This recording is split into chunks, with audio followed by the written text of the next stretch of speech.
Hi friends, this is Leela. Welcome to my channel Leela WebDev. In this video, we will see how to create the ESLint configuration for the client side and also the server side code. So that means, for example, if you have an application that has both the client side code and also the server side code in the same application. Now, if you want to do the linting for both of this client side and the server side, how we can write the configuration? Let's try to see in this video. That means what I can say is now the backend code, the server side code, you are having the Node.js, that is a JavaScript. So if you want to implement the linting means you can use the ESLint for the node also. And the same scenario for the browser side code, whatever the framework or JavaScript you are writing, you will be using the ESLint. Now in order to give the differentiation between this node code and also this browser JavaScript code, how we can give the differentiation, let's try to see in this video. Now here what I am trying to do is I am creating a new folder mkdir client-server. Okay. Now let's go into this folder. So cd client-server. Now let's try to create the package.json. So I am creating a package.json. It will ask you some series of questions. Now I am giving some enter and let's go on like this. Okay. So okay, fine. Now what I will do, I will create an ESLint -init. Okay. So I am creating the ESLint configuration file. So this one also it will ask you some series of questions. Okay, fine. So to check syntax, none of this. So I am using none of this. No. So browser answer questions. If I want the JSON, it should be spaces, single quotes, and the line break should be and semicolon s. So let it install the ESLint also. So it is creating a configuration file and also it is installing the ESLint latest version. So up to here we have did right. Now let's open this one in the Visual Studio Code. So let's open this one in the Visual Studio Code. Now the project we have opened in the Visual Studio Code. Here I am creating two folders. That is nothing but first one is the server and the second one is the public. So this is the client side code. Now we are having two folders with the name server and the public. In the server, what I can say is we can assume is we will be having a server side code, something like app.js. So I will be pasting the node code, something like this. So just think of something like this. Okay.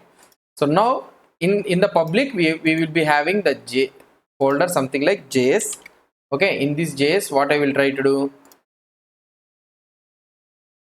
now in this JS what I will try to do, here I will try to create main.js file. Okay, so in this main.js file, so something like, let's assume that document.getElement by id of something like Leela, we have an id, let's assume add event listener. Okay, so here you will be having an event. So let's come here like this, and in this one what I will try to do, console.log, I will write event, right? So let's assume like this. So we have a scripting code like this.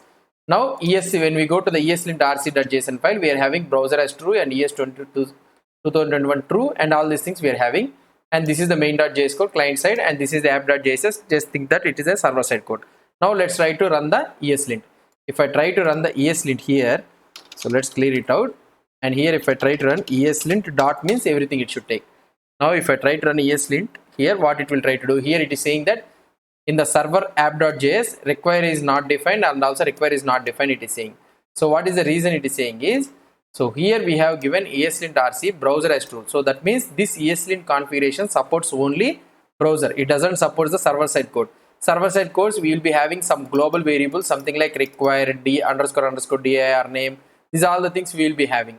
Now if I try to do something like, okay, so make it something like globals. Okay, so these are the globals. If you want to make any global variables, so for example you can think that you are having some global variables which should not be overridden. So for something like require is a global variable, now I can keep it as false so that ESLint will understand that okay, require is a global variable that should not be overridden by anyone. Now if I try to see ESLint, now you will not get any errors, right? So what it is understanding is, okay, fine. So this ESLint, what I can say, this require is a global variable.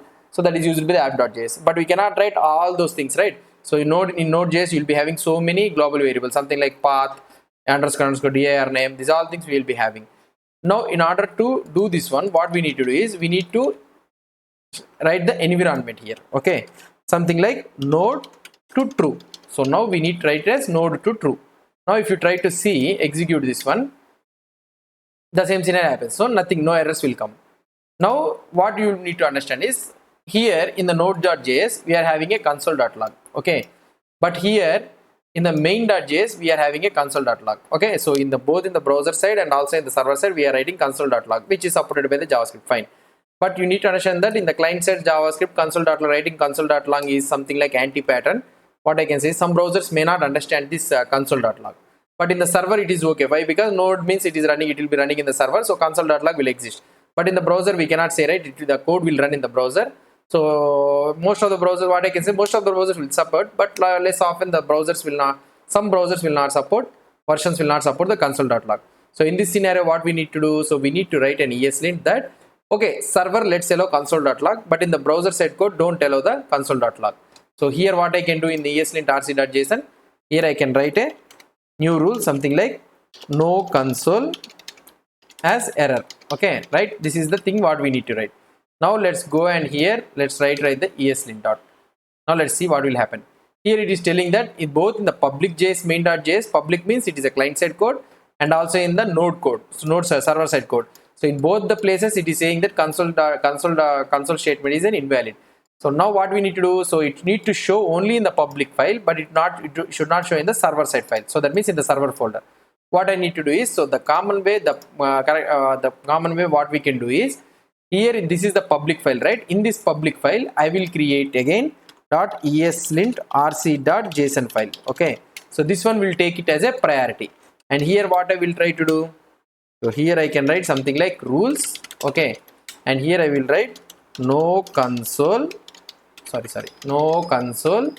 as error. So in this folder, okay, in this public folder, please take no console as error, but in the root please take console as an off. Okay, now if you try to see, if I try to run this one, what will happen? Let's try to see. If I try to run ESLint dot, now see, we are showing error console statement only in the main.js. Now if you want, what you can do is, here you can remove this browser ES22 and all those things, and you can go back and you can write it here in this one. So something like env. So this is the browser, right? So you can go and write here directly. Okay, or otherwise what you can do here, you can take this one, you can keep it here. Okay, if you want you can keep it here, and you can take it like this. This is your wish. So how you want to write? So this ESLint rc.json, in this folder, when it is executing in the public folder, it will take this ESLint rc as a priority, and later on it will add some of the rules that are not present in that one. Now here in the ESLint rc is a root folder. Okay, so this is how, if you want to differentiate between the, what I can say, server side and the client side, if you want to differentiate in the ESLint rc.json, so you can do like this. Or otherwise, common scenario, if you don't have this type of architecture, so you don't have this type of architecture means, so what you can do is, you can go into the package.json, so you can write the script codes. How we can write something like we have written, right? Lint means, so here you will write